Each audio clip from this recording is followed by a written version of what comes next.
కోడళ్ళ కొత్త కథల కోసం కోమలి టీవీని సబ్స్క్రైబ్ చేసుకోండి. నోటిఫికేషన్స్ కోసం బెల్ ఐకాన్ పై క్లిక్ చేయండి. ఈరోజు మనం తెలుసుకోబోతున్న స్టోరీ కోడలి అర్ధరాత్రి కుండ చికెన్. ఒక ఊళ్ళో ఒక పెద్ద వ్యాపారస్తుడు ఉండేవాడు. అతని పేరు రామారావు. రామారావు భార్య పేరు సూర్యకాంతం. వారి కొడుకు పేరు రాజేష్. రాజేష్ భార్య పేరు కోమలి. కోమలికి ఆహారం అంటే ఎంతో ఇష్టం. నిత్యం ఏదో ఒక ఆహారాన్ని వండుకొని తింటూ ఉండేది. కానీ పెళ్లి జరిగిన తర్వాత సూర్యకాంతం కోమలికి అసలు సరిగ్గా ఆహారం పెట్టేది కాదు. యావండి, ఇవాళ ఏం జరిగిందో తెలుసా? నేను అలా పార్కుకి వెళ్ళాను. అక్కడ ఎవరో ఒక ఆవిడ నన్ను కాలేజీకి వెళ్ళావా అని అడిగింది. పాపం పిచ్చావిడయ్యుంటుందిలే కాంతం. ఆమె గురించి పెద్దగా పట్టించుకోబాకు, వదిలే. అయ్యో, మీకు అట్ట అర్థమైందా? ఆవిడ కళ్ళకి నేను కాలేజీకి వెళ్ళే అమ్మాయిలా కనిపించాను. అంటే నేను అంత అందంగా ఉన్నానన్నమాట. ఇంకా ఇట్టాగే నేను ఈ అందాన్ని పెంపొందించుకోవాలి. ఎలా పెంపొందించుకుంటావు? మళ్ళీ బ్యూటీ పార్లర్లోకి వెళ్ళి కూర్చుంటావా? అందం పెంపొందించుకోవాలంటే మాటి మాటికి బ్యూటీ పార్లర్కి వెళ్లాల్సిన పని ఏం లేదులేండి. ఇంట్లో ఉంటేనే అందాన్ని కూడా పెంచుకోవచ్చు. కొంచెం సరైన విధంగా ఆహారం తింటే వయసు దానంతట అది తగ్గిపోద్ది. అలా సూర్యకాంతం అందంగా కనిపించడానికి రకరకాల పనులు చేస్తూ ఉండేది. 3 పూటలకి బదులుగా కేవలం 2 పూటలు మాత్రమే భోజనం చేసేది. ఒక పూట కేవలం పచ్చి కూరగాయలే తినేది. అత్తయ్య గారు, ఇవాళ ఏం ఆహారం వండమంటారు? ఇవాళ నీకు నచ్చిన ఆహారం నుండు. కేవలం 2 పూటలకు మాత్రమే ఆహారం తయారు చేయి. ఇక రాత్రికి నువ్వు నాతో పాటు ఆకుకూరలు తిని పడుకోవాల్సి ఉంటుంది. అయ్యో, అదేమిటి అత్తయ్య గారు అలా అంటున్నారు? నేనేమైనా మేకను అనుకుంటున్నారేంటి? మేకల ఆకులు తింటేనే శరీరం ఆరోగ్యంగా ఉంటుంది. ఆకులు తిన్న మేకను తింటేనే ఆరోగ్యం పాడైపోద్ది. నేను ఎట్టా అందంగా ఆకర్షణీయంగా ఉన్నానో నువ్వు కూడా అట్టాగే ఉండాలి. సూర్యకాంతం కోడలంటే మాటలా? దయచేసి నన్ను మీతో కలుపుకోకండి అత్తయ్య గారు. మా పుట్టింట్లో నేను మొత్తం 6 పూట్ల ఆహారాన్ని తినేదాన్ని. ఇక్కడ కేవలం 2 పూటలు అంటే నాకు చాలా కష్టంగా ఉంటుంది. ఇదంతా నాకు తెలీదు. నువ్వు కేవలం 2 పూటలు మాత్రం భోజనం చేయాలి. ఇక రాత్రి నాతో పాటు పచ్చి కూరగాయ మొక్కలు, పచ్చి ఆకుకూరలు తినాలి. ఒకవేళ నీకు నచ్చకపోతే పుట్టింటికి వెళ్ళిపో. నాతో పాటు చక్కగా డైటింగ్ చేసే కోడలను తెచ్చుకుంటా. అలా సూర్యకాంతం చెప్పడంతో పాపం కోమలి కూడా చేసేదేమీ లేక డైటింగ్ చేయడం మొదలు పెడుతుంది. ఈ పచ్చి కాయగూరలు అసలు ఎలా తినాలి అత్తయ్య గారు? నాకైతే వీటిని చూస్తుంటే ఏడుపు వస్తుంది. నీకు ఎట్టాంటి ఆహారం అంటే ఇష్టం చెప్పు. నాకు చికెన్ అంటే చాలా ఇష్టం అత్తయ్య గారు. అందులోనూ చికెన్ బిర్యానీ అంటే ప్రాణం. 3 పూట్ల బిర్యానీ పెట్టినా తినేదాన్ని నేను. 365 రోజులు కేవలం బిర్యానీ తిని బ్రతికేస్తాను. ఓసారి పచ్చి కూరగాయల వైపు చూడు. దీని బిర్యానీ అనుకో, తినేసి. అలా కాంతం చెప్పడంతో కోమలి తినలేక ఆ కూరగాయల్నే తింటుంది. ఇక రాత్రి కావటంతో అందరూ నిద్రపోతారు. కానీ కోమలి కడుపులో ఎలకలు పరిగెడుతూ ఉంటాయి. ఏంటి కోమలి, నువ్వింకా నిద్రపోలేదా? ఎప్పుడూ త్వరగా నిద్రపోయేదానివి, ఇవాళేంటి ఇంకా మేల్కొని కూర్చున్నావు? ఏం చెప్పమంటారండి, నాకు చాలా బాధగా ఉంది. మా పుట్టింట్లో ఉన్నప్పుడు నేను 4 తినే ఆహారం తినేదాన్ని. కానీ ఇక్కడికి వచ్చిన తర్వాత కేవలం 1 తినే ఆహారాన్ని మాత్రమే తింటున్నాను.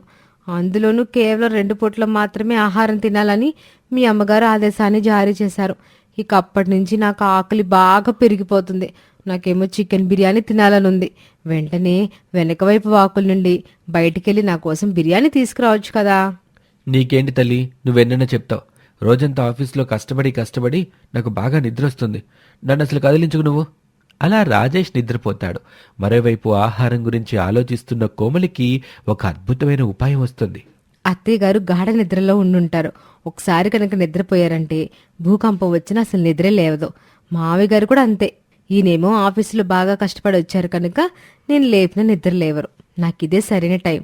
వంటగదిలోకి వెళ్ళి నాకు నచ్చిన ఆహారం వండుకుని హాయిగా తింటాను. అలా కోమలి వంటగదిలోకి వెళ్తుంది. చికెన్ బిర్యానీ తయారు చెయ్యాలి అనుకుంటుంది. అనుకున్నట్టుగానే బిర్యానీకి కావాల్సిన అన్ని రకాల పదార్థాలని సేకరిస్తుంది. బిర్యానీ గుమ్మగుమ్మలు గనక అత్తయ్య గారి గది వరకు చేరాయంటే ఇక అంతే సంగతులు. ఆ ఆహారం వాసనకి ఆమె టక్కుమ నిద్రలేస్తుంది. లేదు, అలా జరగడానికి అసలు వీల్లేదు. ఒక పని చేస్తా, వెనక వైపు ఉన్న తలుపు నుండి బయటికి వెళ్తా. బయట కట్టెల పొయ్యి కూడా ఉంది కదా, అక్కడ నాకు నచ్చిన ఆహారాన్ని చేసుకోవచ్చు. అలా కోమలి బిర్యానీ సామాన్లు తీసుకొని ఇంట్లో నుంచి బయటికెళ్తుంది. లేదు, నేను ఈ స్టీల్ సామాన్లు వాడకూడదు. ఇందులో కనుక బిర్యానీ వండానంటే అత్తయ్యకి తెలిసిపోతుంది. ఒక పని చేస్తా, కుండలో బిర్యానీ వండుకుంటా. ఆ తర్వాత కుండని ఇక్కడే శుభ్రం చేసి పెట్టేయచ్చు. అలా కోమలి కట్టెల పొయ్యిపై కుండని పెట్టి బిర్యానీ తయారు చేయటం మొదలు పెడుతుంది. అలా ఎంతో కష్టపడి చికెన్ బిర్యానీ తయారు చేస్తుంది. ఆ తర్వాత అరటి ఆకుపై పెట్టుకుని ఆ బిర్యానీని తింటుంది.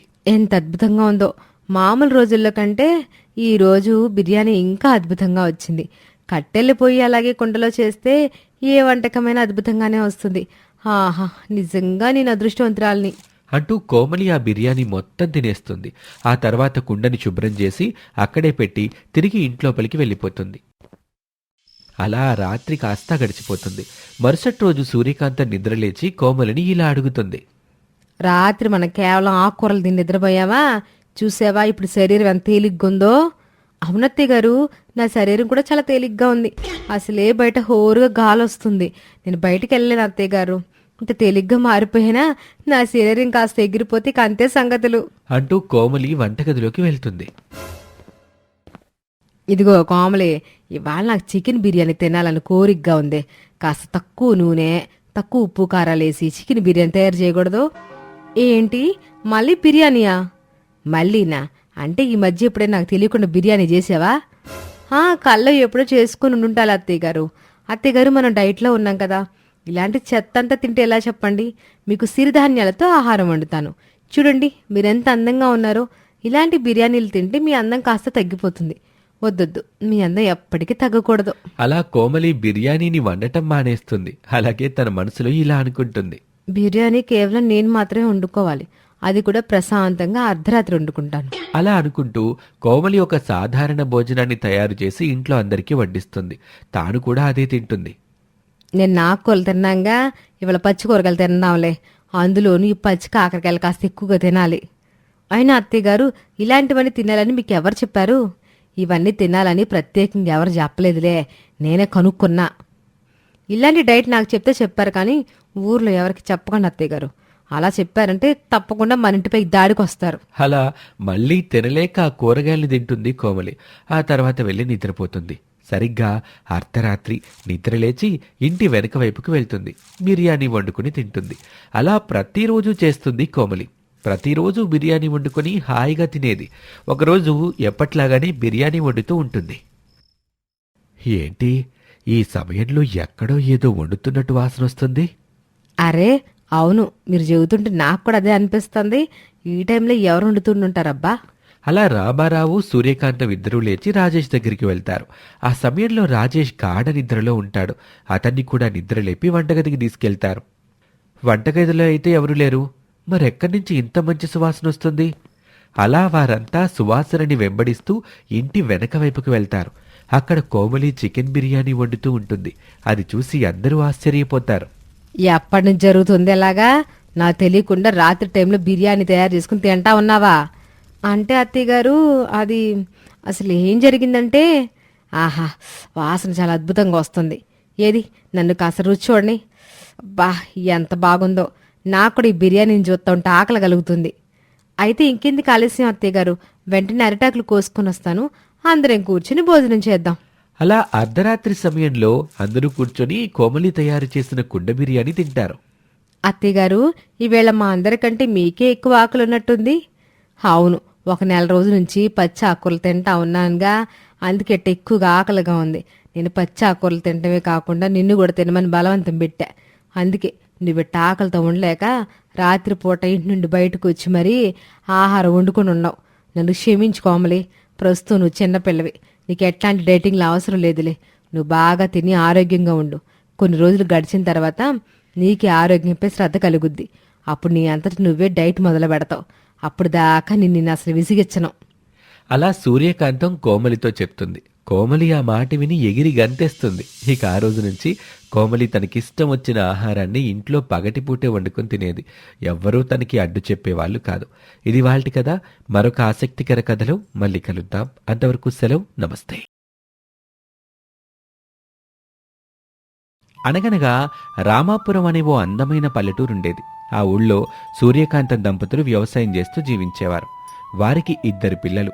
పెద్దవాడు మోహన్ చాలా బాగా చదివాడు. చిన్నవాడు రాజేష్ సరిగా చదివేవాడు కాదు. ఒకనాడు, కాంతం, మన పెద్దవాడు చాలా తెలివైనాడు. వాడు ఎలా అయినా పై స్థాయిలో బ్రతుకుతాడు. కాని చిన్నవాడి గురించే నా ఆందోళనంతా. అవునండి, నా బాధ కూడా అదే. ఆ నెట్ట చదివిస్తున్నామో ఈడ్ని కూడా అలాగే చదివిస్తున్నాం. ఒకే కడుపున పుట్టిన వాళ్ళిద్దరూ ఒకలా చదవట్లేదు. రేపొద్దున్న ఆడు కుటుంబాన్ని ఎలా పోషిస్తాడో ఏంటో. అందుకే వాడి కోసం నేను ఒక ఆలోచన చేశాను.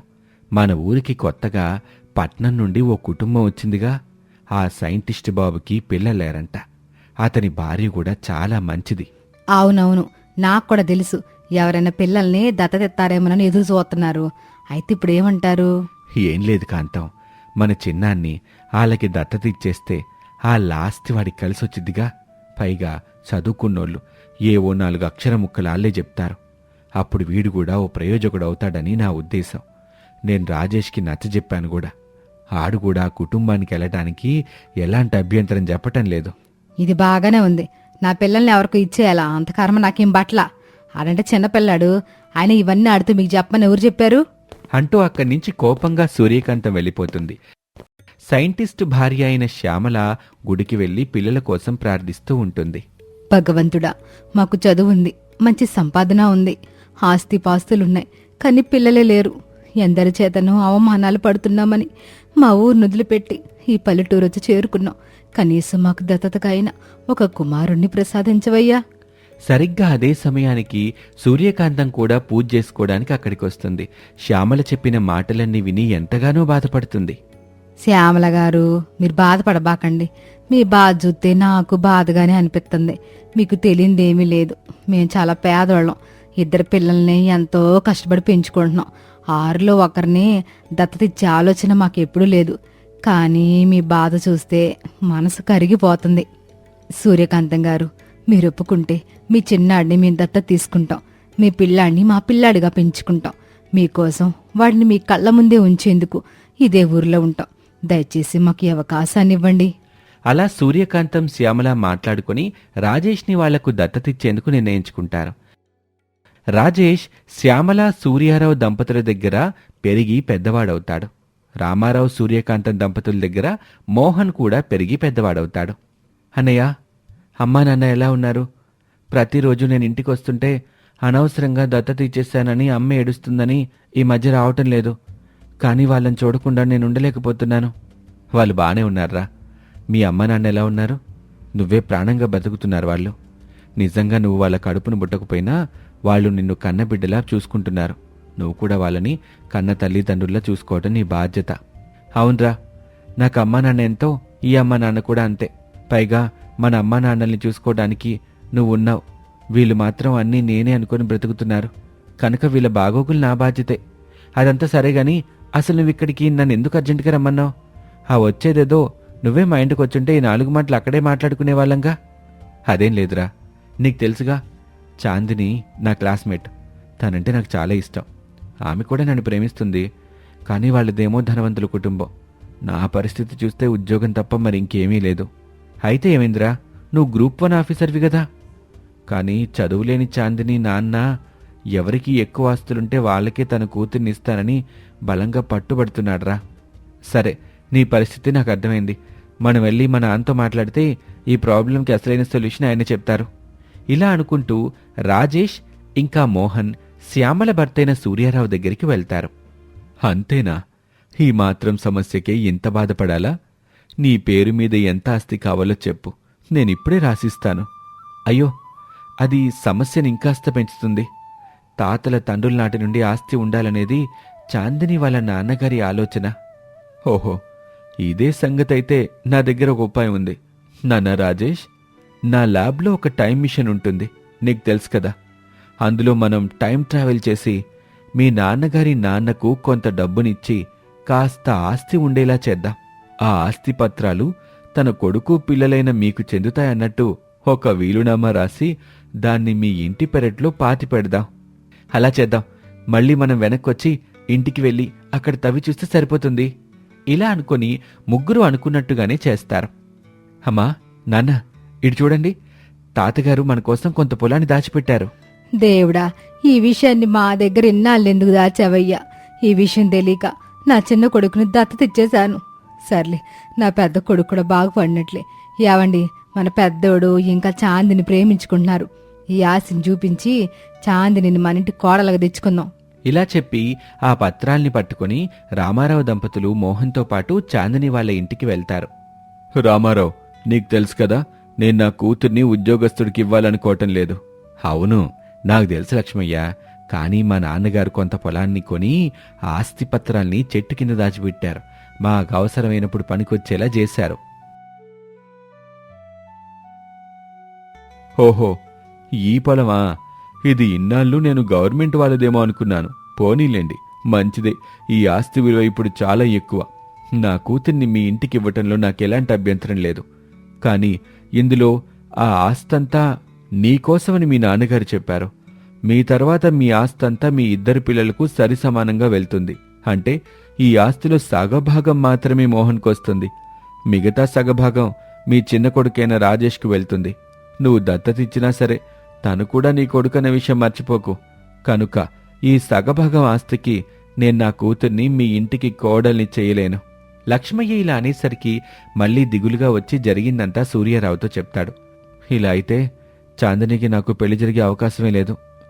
తొందరపడుకు మోహన్, దీనికి కూడా ఒక ఉపాయం ఉందిలే. అలా అనుకుంటూ మళ్లీ టైం ట్రావెల్ చేసి వెనక్కి వెళ్తారు. రాజేష్ పుట్టినరోజు అందరూ నిద్రపోతున్నప్పుడు సూర్యారావు వచ్చి పుట్టిన ఆ పసికందు రాజేష్ని తీసుకుని రాజేష్ స్థానంలో ఒక పందిపిల్లను పడుకోబెడతారు. ఆ తర్వాత ఆ పసికందుని లక్ష్మయ్య చేతికిస్తాడు. బాబు, ఈ చంటి పిల్లాన్ని మా తమ్ముడు రామారావుకు అప్పగించు. అక్కడ వాడికి ఒక పందిపిల్ల పుట్టింది. రామారావు తెలియకుండా ఒక సాధువుని దూషించాడు. అప్పుడతను నీ చిన్న కొడుగ్గా ఒక పందిపిల్ల పుడుతుందని శపించాడు. ఇప్పుడు ఇదే జరిగింది. ఈ విషయం తెలిస్తే ఆ తల్లిదండ్రులిద్దరూ బోరుని విలిపిస్తారు. ఈ విషయం ఎవరికీ చెప్పొద్దు. అలాగే చేస్తాను. కాని ఇంతకి మీరెవరు? లక్ష్మయ్య ఇలా చెప్పేసరికి సూర్యారావు వెళ్ళిపోతాడు. దీంతో లక్ష్మయ్య ఆశ్చర్యపడుతూ అతను చెప్పినట్టుగానే చేస్తాడు. తర్వాత వెనక్కొచ్చిన సూర్యారావు ఈసారి మోహన్ని తీసుకుని తానే స్వయంగా లక్ష్మయ్య ఇంటికి వెళ్లి గతంలో జరిగిందంతా గుర్తు చేస్తాడు. అవునవును, దీన్ని బట్టి చూస్తే ఇప్పుడు నాకు అనిపించింది మీరేనన్న మాట ఆ రోజు కనిపించింది. ఓహో, అయితే రాజేష్ నిజంగానే మీ బిడ్డ. ఇలాంటి మంచివారిని నేనెక్కడా చూడలేదు. సరే, మోహన్కి చాందినితో పెళ్లి జరిపించడానికి నాకెటువంటి అభ్యంతరం లేదు. అలాగే మీలాంటి మంచివారి ఇంటికి నా చిన్న కూతురు కోడలిగా రావాలని నేను కోరుకుంటున్నాను. కనుక కోమలిని మీ ఇంటికి కోడలిగా చేస్తాను. అలా మోహన్కి చాందినితో ఇంకా రాజేష్కి కోమలితో పెళ్లిళ్ళు జరుగుతాయి. అలా కొన్నాళ్ల తర్వాత ఒకరోజు కోమలి రాజేష్తో ఇలా అంటుంది. ఏవండి, ఆ రోజు మీ నాన్నగారు మా నాన్నగారితో వచ్చి మాట్లాడినప్పుడు నేను విన్నాను. అంటే నిజంగానే సూర్యకాంతమత్తయ్యకి పందిపిల్ల పుట్టిందా? ఇప్పుడు ఆ పందిపిల్ల ఎక్కడుంది? తన భార్య అలా అడిగేసరికి రాజేష్ నవ్వుతూ జరిగిందంతా చెప్తాడు. అది జరిగింది. మీ అక్కని మా అన్నయ్యని కలపటానికి పడ్డ పాటలవి. కానీ ఎక్కడైనా నిజంగా ఒక మనిషికి పందిపిల్ల పుడుతుందా ఏంటి? ఓహో, అదన్నమాట జరిగిన విషయం. అంటే మీరు మా నాన్నగారిని మోసం చేశారన్నమాట. ఓయ్ కోమలి, ఇప్పుడు జరిగిందంతా వెళ్ళి మీ నాన్నతో చెప్తావా ఏంటి? అలా ఎందుకు చేస్తాను? ఈ విషయం కనుక మా నాన్నకి తెలిస్తే టైం మిషన్లో వెనక్కి వెళ్ళి ఈ పెళ్లిళ్ళు రెండు జరగకుండా చేసేస్తాడు. అప్పుడు ఇంత మంచి కుటుంబం నాకు దక్కుతుందా? 100 అబద్ధాలాడైనా ఓ పెళ్లి చేయమన్నారు. ఈ చిన్న అబద్ధమాడి మా అక్క బావల్ని కలిపిన మీకు ధన్యవాదాలు. అలా అత్తకు పుట్టిన పందిపిల్ల గురించి కోమలి తెలుసుకుని తనలో తానే నవ్వుకుంటుంది. ఇది వాల్టి కథ. మరొక ఆసక్తికర కథలో మళ్ళీ కలుద్దాం. అంతవరకు సెలవు. నమస్తే.